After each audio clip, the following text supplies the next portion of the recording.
Olá, meus irmãos, estamos aqui com mais uma aula do nosso estudo básico do Espiritismo, volume 1, ainda no primeiro módulo, Introdução ao Estudo, roteiro número 9, O Consolador Prometido, segunda parte. Na sequência, essa é a aula de número 27. Tá? Eu coloquei aí meu e-mail de contato para quem quiser fazer parte do grupo do WhatsApp, né, do nosso grupo de estudo que estamos formando, tá? Ou tirar alguma dúvida ou alguma sugestão, enfim, esse e-mail aí está à disposição de todos vocês, tá? Se quiserem entrar em contato para tirar alguma dúvida, qualquer assunto, é só enviar um e-mail que a gente responde, tá? Então, essa é a última aula, não é, desse módulo aqui, Introdução ao Estudo. Na próxima semana, nós estaremos iniciando o segundo módulo desse estudo básico, que é Introdução ao Espiritismo, tá? Então, eu sempre boto isso aqui, não é, para que vocês lembrem de interagir com o canal. Bom, a doutrina espírita, de fato, preenche integralmente as condições mencionadas na promessa do Cristo, visto que procura lembrar-nos o que Jesus ensinou. Então, veja, nós vimos na aula passada por que é que o Espiritismo é aquele consolador prometido por Jesus, não é, que foi lá anotado lá em João, né, naquela passagem do Evangelho lá em João. E em que, inclusive, os espíritos que fizeram parte, né, que trabalharam com Kardec na codificação, eles eram liderados pelo espírito de verdade, né? Então, o espírito de verdade, ele não estava só caracterizado a uma pessoa só. Né? O espírito de verdade, ele liderava um grupo de espíritos nobres, superiores, né, espíritos evoluídos, e que foram passando os ensinamentos a Allan Kardec, né? Então, quando a gente for estudar o espiritismo no próximo módulo, a gente vai ver como é que surgiu, né? Como foi que Kardec tomou conhecimento disso, como foi que Kardec entrou em contato com esses espíritos, como foi que eles ensinaram, como foi que eles orientaram Allan Kardec a escrever as obras básicas, principalmente o Livro dos Espíritos, né? Todas as obras básicas, mas a primeira delas foi o Livro dos Espíritos, e inclusive corrigindo, não é, equívocos que Kardec tinha lançado no livro, para que não desse falsas interpretações ou interpretações equivocadas. Enfim, então foi um trabalho em conjunto. As pessoas, eu vejo algumas pessoas que não conhecem o Espiritismo, eles dizem assim, mas porque é, é, essa doutrina de Allan Kardec, olha, a doutrina não é de Allan Kardec, a doutrina é dos Espíritos. Veja, que o Livro dos Espíritos tem um nome, o Livro dos Espíritos. Se fosse de Kardec, teria o livro de Allan Kardec. Tá? Então, Allan Kardec ele fez questão. Allan Kardec ele teve uma participação tão importante, né? E ele procurou, de todas as formas, não aparecer, digamos assim. Ou seja, porque Allan Kardec, pela sua consciência, né, pela sua maturidade espiritual, ele sempre soube que o trabalho nunca foi dele. Ele só foi, como ele próprio diz, eu era a caneta, entre aspas, na mão dos espíritos. Né? Então, os espíritos é que diziam a ele o que fazer e ele fazia. Então, a cada ensinamento, a participação de Allan Kardec é em alguns comentários, não é que ele dá a sua opinião em cima desses ensinamentos. Mas a base dos ensinamentos, a base do livro, é toda ditada pelos espíritos, liderados pelo espírito de verdade. Então, Kardec não tem não é a autoria, o espiritismo não é de Allan Kardec, como ele próprio disse, o espiritismo é dos espíritos. É por isso que é o livro dos espíritos, e não o livro de Kardec, tá? Então, quando a gente vai estudando o espiritismo, quando a gente vai se integrando com o espiritismo, a gente vai entendendo, vai lembrando os ensinamentos de Jesus, né? Principalmente lá no Evangelho segundo o Espiritismo, que ele destrincha, né, a parte moral dos ensinamentos do Cristo, tá? E lá a gente vai entendendo o que é que Jesus queria dizer, não é? Com cada lição, com cada mensagem, com cada parábola que Jesus dizia. Então, o Espiritismo ele vai destrinchando aquilo dali de uma forma que atenda à condição intelectual do homem moderno. Então, ensina-nos muitas coisas que o Evangelho não pôde explicar adequadamente. Então, tinha muitas coisas, né? Jesus falava por parábolas, porque as parábolas facilitavam, não é, na época, o entendimento. Tá? Então, mas tem muitas, ainda assim, a gente vê que tem muitos equívocos. Né? Por exemplo, e a gente vai ver que ainda tem muita enxertia do lado anímico, ou seja, dos discípulos que escreveram o evangelho. Então, por exemplo, aquela passagem, não é, que alguns falsos crentes e falsos profetas aí falam na atualidade, né, que Jesus agrediu os vendedores lá no templo, né, que Jesus está espancando os vendedores. Isso daí é um equívoco completo, né? Olha, se a gente tivesse a oportunidade, né, se a gente tivesse a oportunidade de conhecer um espírito como Jesus, pela condição evolutiva dele. Jesus é um irmão mais velho, é um irmão maior, é aquele irmão carinhoso, aquele irmão que tem paciência, que compreende, né, que sabe das nossas deficiências, que sabe da nossa condição de inferioridade ainda. Né? Então, Jesus jamais, né, pelo comportamento de Jesus, pela condição dele de governador do nosso planeta, Jesus jamais partiria para agredir ninguém. Violência nunca levou ninguém a lugar nenhum. Não se resolve nada com violência. Então, se nós, né, que apesar da nossa extrema inferioridade, nós tentamos evitar o máximo, né, porque nós não somos ainda espíritos evoluídos, mas aqueles que já trazem uma consciência, como eu, por exemplo, eu já trago uma consciência de que com violência não resolve nada. Né? É lógico que tem determinados momentos que você vai explodir, que você vai perder o controle e tal, porque isso é inerente à nossa inferioridade. Mas as pessoas conscientes, como nós somos, nós que estamos estudando espiritismo, nós que já somos espíritas, ou que somos católicos, porque a gente vai encontrar pessoas conscientes em todas as religiões, não é? Até mesmo naquelas pessoas que se dizem que não têm religião nenhuma. Então, a questão de consciência é uma questão de maturidade espiritual. E existem muitos espíritos com uma certa já maturidade espiritual aqui no nosso planeta Terra. Não são evoluídos, mas que já trazem uma consciência bem maior do que a da grande maioria. Então, Jesus jamais iria partir para a violência, né, de agredir aquelas pessoas. Imagine um espírito como Jesus espancando as pessoas. Então, isso faz de Jesus igual a gente. Como é que Jesus poderia ser o nosso orientador, o nosso líder, o nosso governador, o nosso irmão mais velho, se ele faz as mesmas coisas que nós, que somos os irmãos menores, fazemos? Então, a gente vê que são enxertias, não é? Interpretações equivocadas dadas pelos homens que escreveram aquilo dali. Né? E algumas pessoas se baseiam, né, na letra, é por isso que Paulo dizia, a letra mata, mas o espírito é quem vivifica. Então, a gente tem que ter muito cuidado com o que a gente lê e interpretar. Então, eu quando li aquela passagem da Bíblia ali, dizendo que Jesus espancou ali os vendilhões do templo, de cara eu senti logo que aquilo ali estava errado, que aquilo ali era um equívoco. Né? Isso não condiz de forma nenhuma com o caráter, não é, com a personalidade de Jesus. Então, veja, são essas coisas que o Espiritismo vem explicar para a gente, não é? E para que a gente possa separar o joio do trigo, para que a gente possa entender a verdadeira mensagem cristã. Então, aqui, ó, no item 8.3, ele consola e conforta os que sofrem, ao mostrar-lhes a causa e a finalidade dos sofrimentos humanos.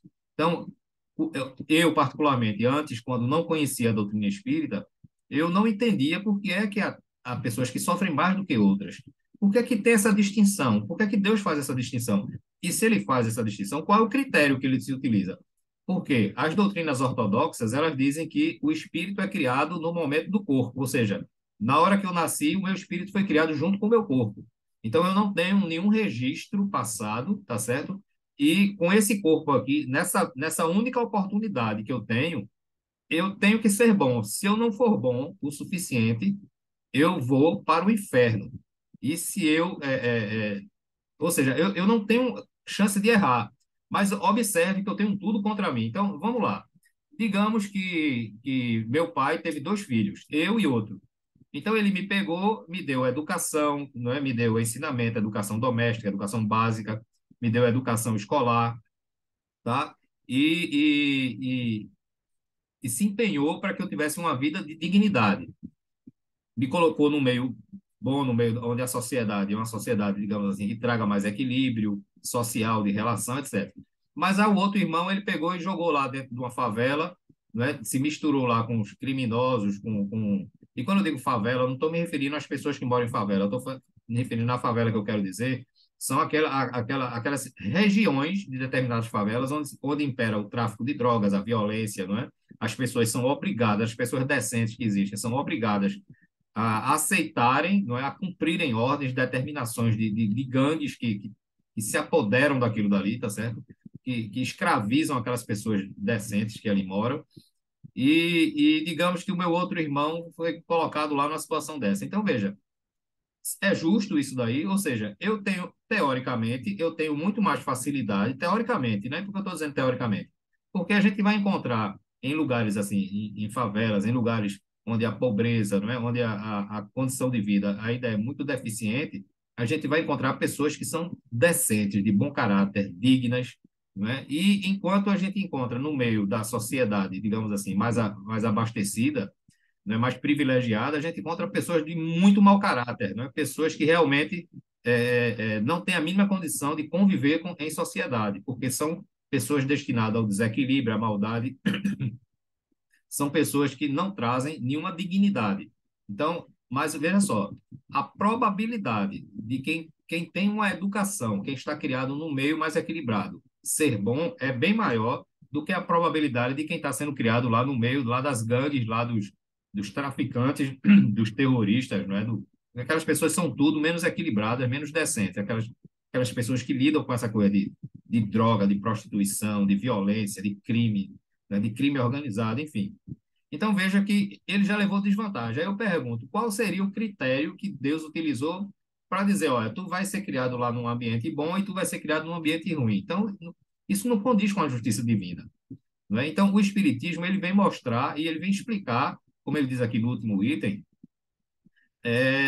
a causa, não é? E a finalidade dos sofrimentos. Então, quando uma pessoa nasce numa condição de vida, e eu estou me referindo à condição de vida material, tá? É, mais favorecida e outro não, é porque aquele outro ali, das duas, uma, ou ele escolheu aquela prova, tá certo? Porque ele próprio se conscientizou que ele precisa passar pela condição da humildade, né, material, tá certo? Para poder se recuperar de erros passados, ou os espíritos superiores que são responsáveis pela existência dele, né, pela educação dele, junto com ele explicaram e decidiram, olha, o que é melhor agora nessa tua encarnação é tu vivenciar uma vida de pobreza, de humildade, não é? De provações maiores, junto com pessoas que também estão passando pelas mesmas dificuldades, tá? Porque em outra reencarnação, por exemplo, tu abusasse do poder, do dinheiro, não é? Então tu precisa trabalhar o teu orgulho, né? Tu precisa conquistar a humildade no teu espírito. Então, existe todo um planejamento antes da gente reencarnar. Quando a gente for falar de reencarnação, eu vou explicar isso melhor para o vídeo não ficar muito grande, tá? Mas, enfim, todas essas coisas, o Espiritismo vem nos explicar. E quando a gente entende por que, que as coisas funcionam dessa forma, a gente tem um consolo, não é? Por isso que ele é um consolador. E sente aquele conforto de saber que nós, que nossos entes queridos, não é? Que as pessoas que nós gostamos, que conhecemos, por que, que aquelas pessoas sofrem? E até aquelas pessoas que a gente não conhece, mas que a gente tem piedade, né? Tem a compaixão quando a gente vê uma pessoa sofrendo, seja ela quem for, a gente tem compaixão, né? E a gente, às vezes, antes eu me perguntava, meu Deus, por que é que essa pessoa sofre tanto dessa forma? E hoje eu entendo, né? Eu entendo por que é que aquela pessoa está passando por aquilo dali. Porque a gente precisa ter consciência que ninguém reencarna aqui no mundo para viver curtindo a vida numa boa, como as pessoas pensam, né? A gente não está aqui num balneário de férias.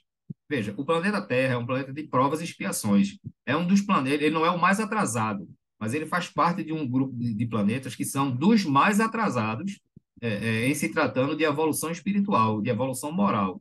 O planeta Terra está muito longe ainda de ser um planeta evoluído. Por quê? Porque para o planeta Terra ser evoluído, é preciso que as pessoas que vivem na Terra sejam evoluídas, e nós não somos. Então, quem vai transformar o planeta num planeta de uma condição evolutiva melhor somos nós. A gente tem que começar a mudar o nosso interior. Temos que começar a trabalhar dentro dos ensinamentos que nós recebemos, seja em que doutrina for, tá certo? Como eu digo, toda religião que transforme o homem para melhor, ela está cumprindo o papel dela, independente dos equívocos que existem, do fanatismo que existe, porque, como eu digo, fanatismo tem em todo lugar, dentro do espiritismo tem fanatismo, dentro do islamismo, dentro do catolicismo, tem em todo lugar. Mas você encontra bons católicos, você encontra bons islamitas, você encontra bons budistas, você encontra bons protestantes, você encontra bons espíritas. Então, é a gente saber analisar e colher aquilo que presta, aquilo que é bom, como Paulo dizia, não é? É reter o que é bom, tá certo? Porque onde tem pessoas no planeta Terra, tem complicações, porque nós somos espíritos inferiores e, infelizmente, a gente precisa sair verificando, analisando e filtrando, né, as lições de vida para que a gente colha e assimile aquilo que realmente nos engrandece. Então, essa é a tarefa da doutrina espírita, né, de consolar, né, e de explicar. Então, por isso que ela é considerada o Consolador prometido. Sendo assim, de modo inequívoco, é a doutrina espírita o Paráclito anunciado por Jesus. Como assinala Kardec, o Espiritismo vem abrir os olhos e os ouvidos de toda a gente, pois fala sem figuras nem alegorias, e levanta o véu intencionalmente lançado sobre certos mistérios, trazendo a consolação suprema aos deserdados da terra e a todos os que sofrem. Então, quando a gente começa, né, para quem está começando agora no Espiritismo, quando começa a estudar o Espiritismo, né, então, a gente tem uma sequência, né, como a gente está vendo aqui, acompanhando o nosso estudo.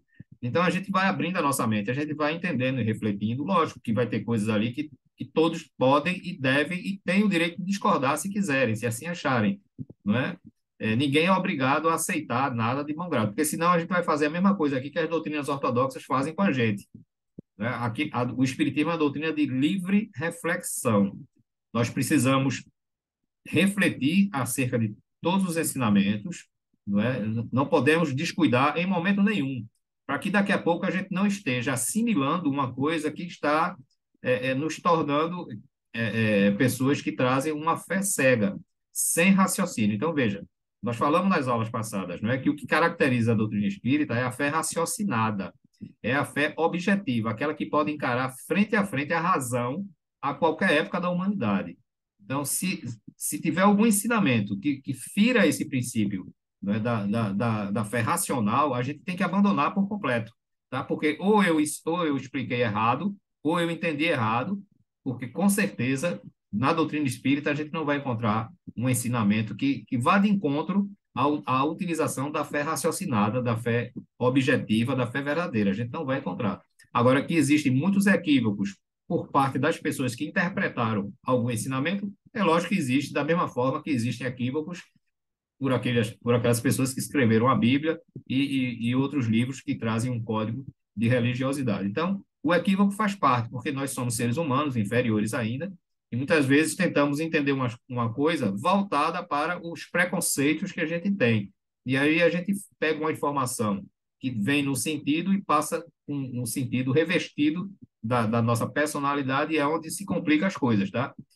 Aliás, eu até peço a vocês que quando eu passar alguma informação que não fique bem entendida, eu peço que vocês entrem em contato comigo, tá? E para que a gente possa refletir e corrigir se for o caso, tá? Não tem problema nenhum. Como eu disse, eu sou um estudioso também. Eu não sou nenhum professor de nada, não sou mestre de nada, não sou absolutamente nada. Eu sou um estudioso do Espiritismo e cada aula dessa eu estudo antes para poder passar para vocês, tá? Porque se eu não estudasse, eu não conseguia passar. Ou seja, eu continuo estudando.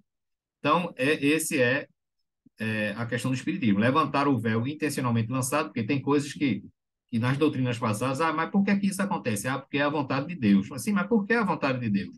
Então, essa questão, por que a vontade de Deus, nós vamos encontrar respostas no espiritismo, porque esse é um dos papéis. Aliás, o principal papel do espiritismo é ensinar, é informar o homem, não é converter ninguém a nenhum tipo de religiosidade, tá? Mas é esclarecer o homem da sua relação dele com Deus, com o Criador, e, consequentemente, com as leis que dirigem todo o universo. O Espiritismo tem essa função de educar, de informar, esclarecer o homem, para que o homem esclarecido ele possa seguir um caminho menos difícil, não é? Com menos obstáculos e com mais confiança e fé acima de tudo. Essa é a tarefa do Espiritismo, tá?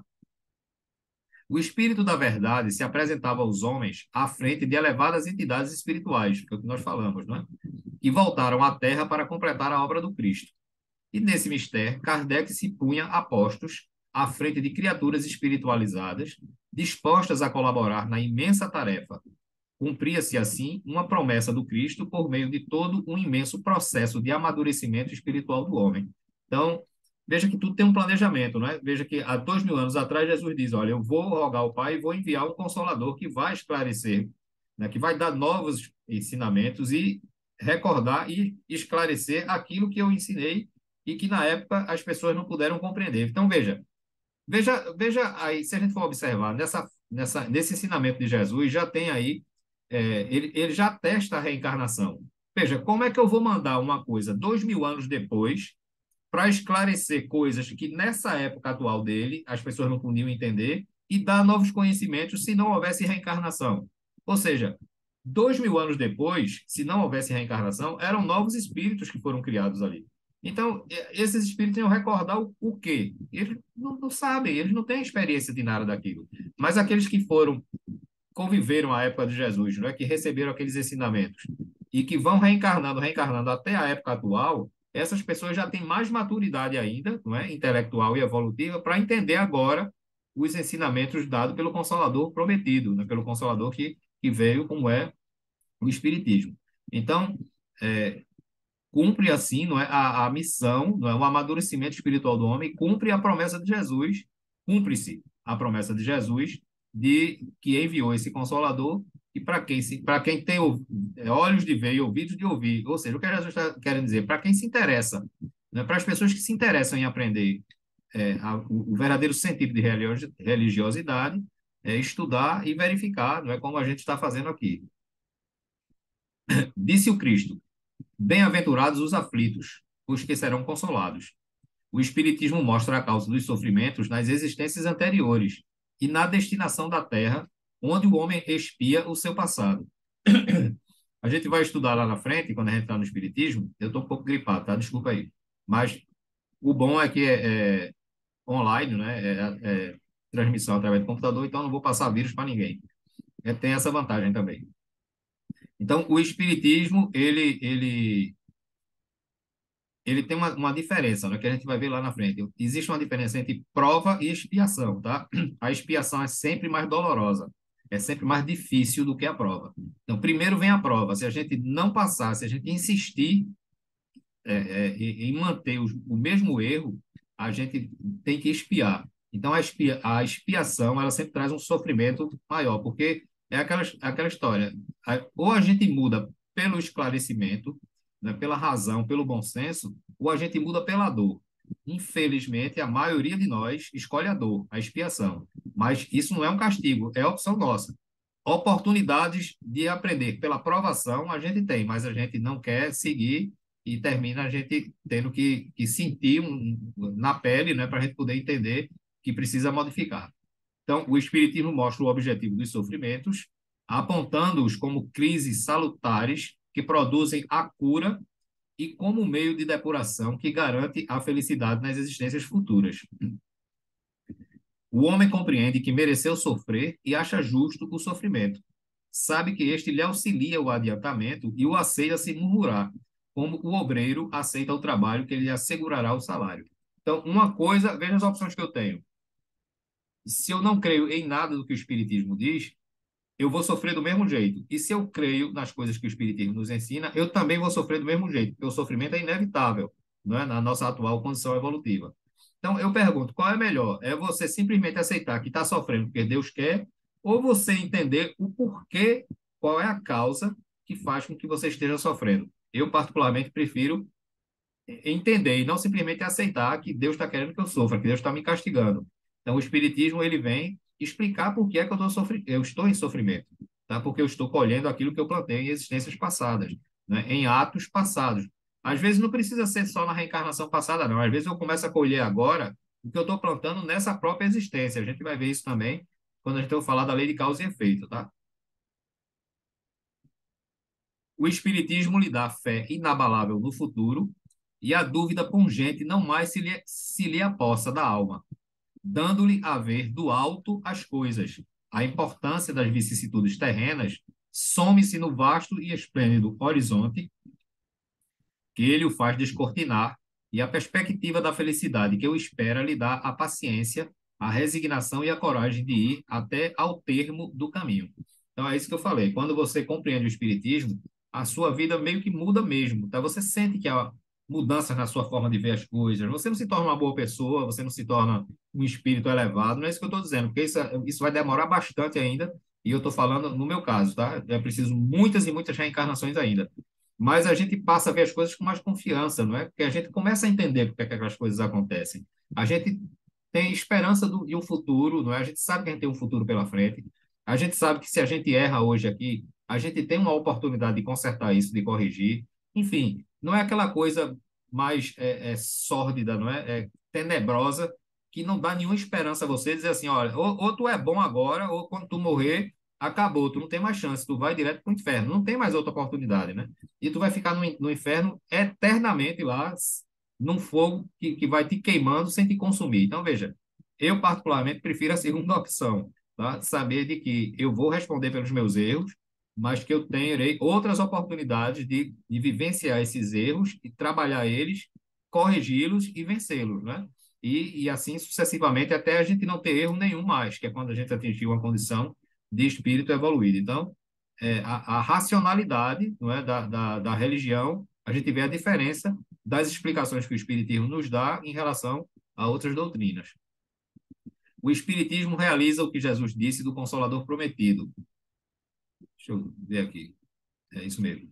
O Espiritismo realiza o que Jesus disse do Consolador prometido: conhecimento das coisas, fazendo que o homem saiba de onde vem, para onde vai e por que está na terra. Atrai para os verdadeiros princípios da lei de Deus e consola pela fé e pela esperança. Então, é o que eu digo, só vai entender isso aí que a gente está falando aqui quando. Para quem está começando, eu estou me referindo a quem está começando, tá? Quem está conhecendo o Espiritismo. Quando tiver um conhecimento dos princípios básicos do Espiritismo. Então, com isso, a gente encerra essa aula, encerra também esse módulo, tá certo? Na próxima aula, nós estaremos entrando no Introdução ao Espiritismo. Então, um grande abraço para todos e muita paz.